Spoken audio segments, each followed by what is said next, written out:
Hey Management 4480, welcome to your Thursday class. Today we're going to finish up our discussion on chapter 3, which is the internal environment.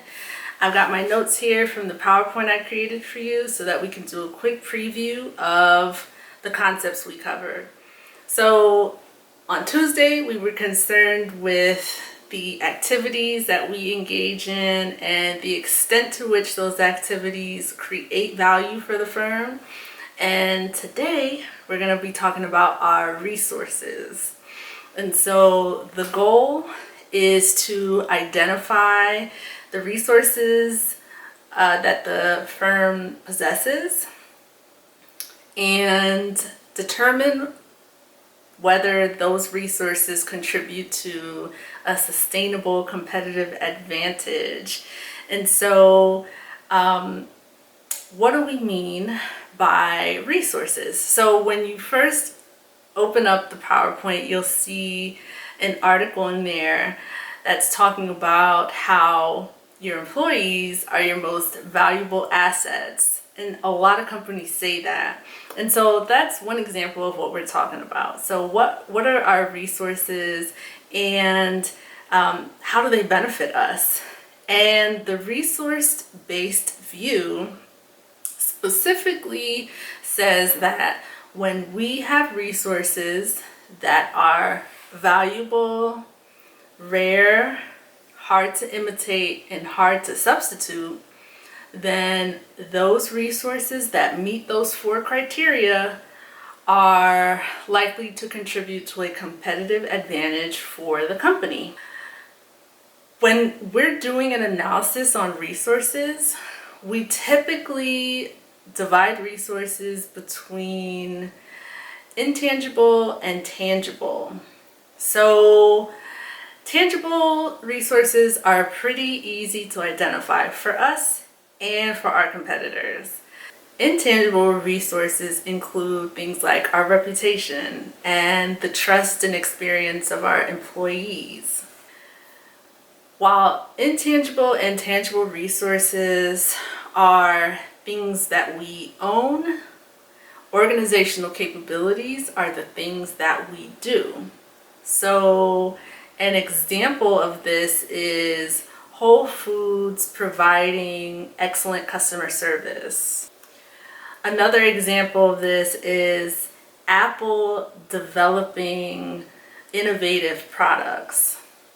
These are actions that these companies undertake that set them apart from their peers. They do these things better than their peers. So again, the resource-based view is grounded in the idea that these resources that we identify must be valuable, rare, hard to imitate, and hard to substitute. And with respect to something being hard to imitate, we typically attribute it to 4 sources. The first source is physical uniqueness. So that means that there's literally not another one of these resources existing. So nobody else can imitate it even if they wanted to. This is like saying that there's one island on a certain sea and you own that island. There's no competition in that case because no one else can also own an island in that same area. There's only one. So another reason why a resource might be hard to imitate is due to path dependency. So this just means that the resource's existence today is based on all the things that happened in the past. And even if a company tried to give you step-by-step ways that they came upon this resource, even if you followed that step to the T, it wouldn't guarantee that you would also arrive at the end with that same resource. So this is, for instance, similar to you having a younger relative in your life who says that he or she wants to be like you and wants to achieve exactly what you've achieved in your life today. And so even if you gave this person the exact steps you took to get to where you are today and have accomplished everything you've accomplished, there were other factors and circumstances and situations that you faced that have also contributed to where you've landed today. And so there's no guarantee that this same outcome will meet your younger relative. Another reason why a resource might be hard to imitate is due to causal ambiguity. And that's essentially when it's hard to even explain how a resource came to be. So the story behind the resource and how a company might have obtained a resource is just not clear. And the fourth reason why something might be hard to imitate is due to social complexity. And that just speaks to the relationship dynamics between the people at a firm and how that's contributed to where they stand today. So if we're talking about a company and they're really successful today, and we could attribute that to their founders, the relationship between the founders, perhaps their work dynamic, the way they communicate, the way they connected and worked together was so unique that it played a big role in the company now being very successful. And so even if you try to mimic that same relationship, there's no way you can recreate the unique dynamic of another relationship and try to recreate it in your own life.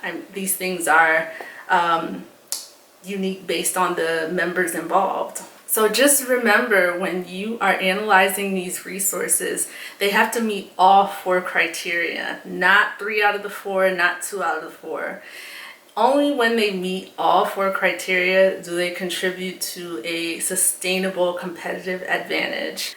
At the end of the PowerPoint, I include an article about Starbucks. So we all know that a lot of businesses have struggled in this pandemic, or at least have experienced lower sales as they've had to temporarily shut down. And then even upon reopening, they might experience less customer traffic. And so despite all of that, this article claims that Starbucks is positioned for a rebound. And so we have to question why. What makes Starbucks so special? And so I want you to do a resource-based view analysis on Starbucks as your assignment for today's class. There will be more information on Moodle about it, and you'll do the analysis on Moodle. All right, so that's it for Thursday's class. Have a good weekend, and I'll see you next week.